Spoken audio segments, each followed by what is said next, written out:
Welcome to The Explainer. So, what if I told you that right at this very moment, someone close to you is actively planning to lie to you today? I know, it sounds a little crazy, right? But today, we're going to give you the actual covert tools used by secret agents and detectives so you can become a walking, talking human lie detector. We're literally opening up the interrogation playbook to show you exactly how to spot everyday deception. 200. That's a huge number, but it's actually the staggering amount of times most of us are lied to every single day. And we're not just talking about random strangers on the street. No, we're talking about friends, family members, and coworkers. You know, your best friend might fudge the truth about where they went last night. Your family might lie about eating your leftovers. Heck, even your boss might lie about why your project got rejected. But here's the truly scary part about that massive number. You probably won't even notice. It's like this invisible epidemic of deception. The truth is, well, everyone lies. And if you can't spot it, you're essentially living in a world built on fake stories. Okay, let's dive right into this and look at the actual mechanics behind lying. I really want you to step into the driver's seat for a moment here. What if you could totally flip the script? What if you could take absolute control of your daily interactions and catch every single lie before you get fooled? By the end of this explainer, you're going to know exactly when someone is deceiving you, and honestly, you'll probably know before they even finish their sentence.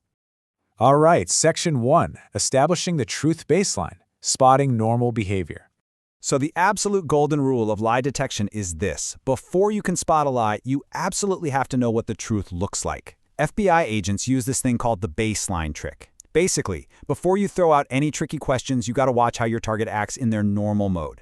Pay really close attention to their normal behavior indicators. Notice their voice pitch and speed, look at how they sit, how they move their hands, and what their everyday eye contact habits are. Once you know how they act when they're perfectly relaxed, you basically have a secret code. Like, if someone who usually looks you right in the eye suddenly stares at the floor, that's a massive red flag. If a super fast talker suddenly slows way down, something is definitely up. And this brilliantly illustrates what we call the 5-second rule. When you ask someone a question, you have exactly a 5-second window of vulnerability. Let's break it down. At 0 seconds, you ask your tricky question.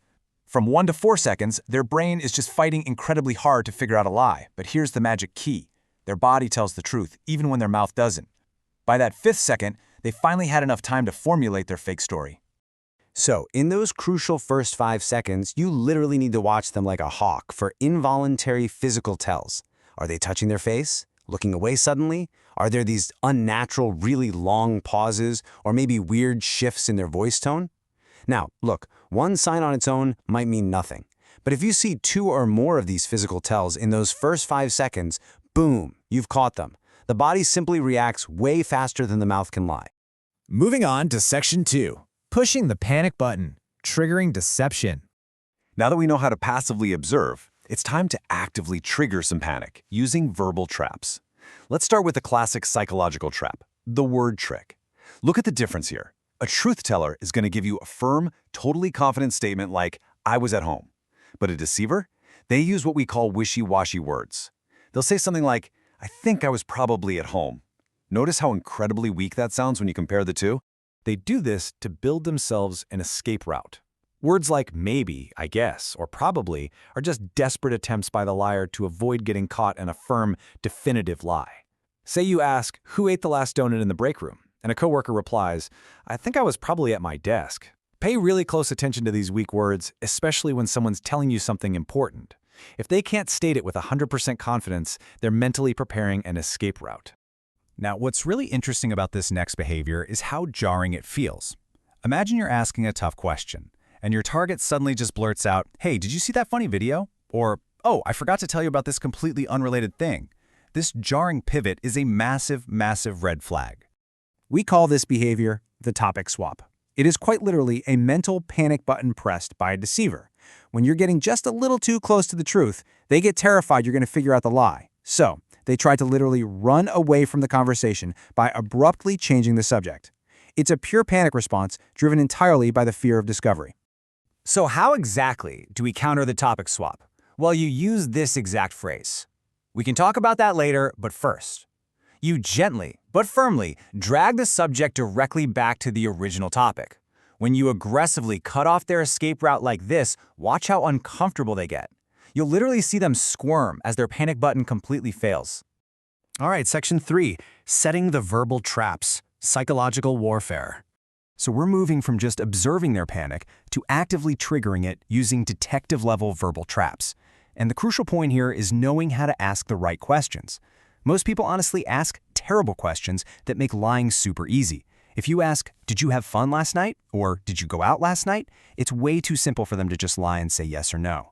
But smart detectives use the magic question. Instead, you ask, "What made you stay out so late last night?"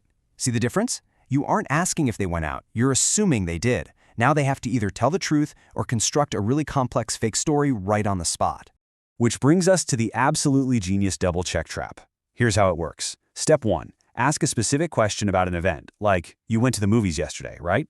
Step 2. Wait exactly 10 minutes. Just let them relax. Step 3. Ask about the exact same event using completely different words, like, "So what movie did you see yesterday?" So why does this trap work so flawlessly? Because of one simple, fundamental truth. Truth tellers have consistent memories. They're just remembering real events. Liars, on the other hand, have to remember fake stories. They might say yes to going to the movies the first time and then 10 minutes later say they didn't see a movie at all. Keeping a fake story straight is incredibly difficult, and that's exactly why this trap is so effective. Now, if you want an almost unfair advantage, flash this kind of question at them. Wait, what were you doing right before you decided to go to the store? You just throw this at them right in the middle of their story. We call this the interrupt trick, and it is a major psychological panic button. You deliberately disrupt a deceiver mid-story with a chronological question from right before their story even began.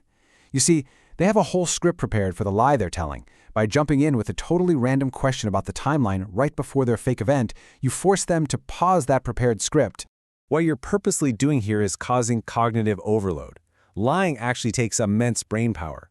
When you interrupt them, you force them to juggle two things at once, holding on to their fake story and answering your brand new timeline question.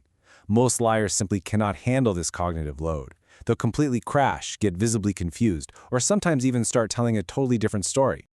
Finally, Section 4. Catching the fake detail. The knockout punch. Okay, here's how the fake detail trap works. You subtly slip a totally wrong detail into the conversation. Let's say you're trying to figure out who broke something in the house, like a vase. You casually say, "You said you were carrying an umbrella when it happened, right?" Even though they never mentioned an umbrella. An honest person is going to react instantly, correcting you like, "No, I wasn't holding an umbrella. What are you talking about?"